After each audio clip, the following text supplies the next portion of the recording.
वो कहते हैं ना कि करके दिखाओ कुछ ऐसा कि लोग बनना चाहे सिर्फ आप जैसा। नमस्कार गाइस, मैं Naresh Chaudhary, youngster motivational speaker and business consultant. एक बार एक डॉक्टर थे जो सर्जरी एक्सपर्ट थे। तो क्या हुआ कि एक लड़के का एक्सीडेंट हो गया था, कार एक्सीडेंट।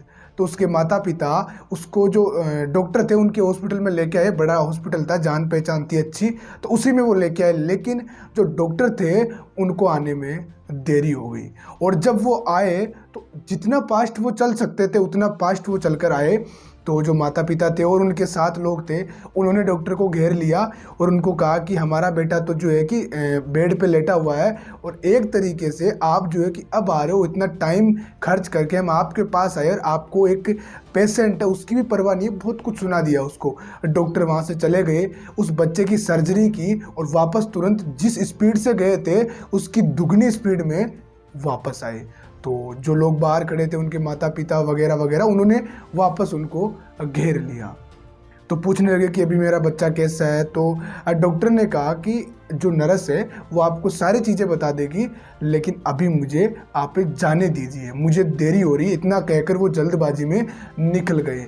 तो जो नर्स आई तो उनके जो माता पिता थे, उनके जो मिलने जुलने वाले थे, वो नर्स को कहने लगे कि क्या डॉक्टर है, इनको कोई परवाह ही नहीं है, इतना एटीट्यूड इनके अंदर, बात करने का तरीका नहीं है, बहुत सारी चीज़ें सुना दी। तो जो नर्स थी ना, वो थोड़ी सी इमोशनल हो गई। नर्स ने कहा कि ये डॉक्टर साहब दिल के बड़े ही अच्छे हैं, और इनका जो खुद का बेटा था उसकी सुबह डेथ हो गई थी, और हमने सिर्फ ट्राई किया था क्योंकि हमारा फ़र्ज था। इनको हमने कॉल किया कि एक पेशेंट है, उनकी सर्जरी करनी है, तो इन्होंने अपने लड़के को छोड़कर तुरंत आए, उसकी सर्जरी की, और अभी इसलिए भाग कर गए हैं क्योंकि संध्या होने को आई है और अपने बेटे का अंतिम संस्कार भी करना है। तो इसलिए वो जिस स्पीड से आए थे उसी स्पीड में वापस गए हैं। ये कहकर जो नर्स थी वो चली गई कि आपका लड़का ठीक है, अभी आप उनको कुछ समय बाद घर ले जा सकते हो। और जो उनके मिलने जुलने वाले जो लोग वहाँ पे खड़े थे, उन सबको अंदर से गिल्टी फील होने लगा। इसलिए इस कहानी से एक ही शिक्षा मिलती है कि पहले सारी चीज़ें समझ लो अच्छे से कि जो कुछ भी चल रहा है उसके पीछे का कारण क्या है।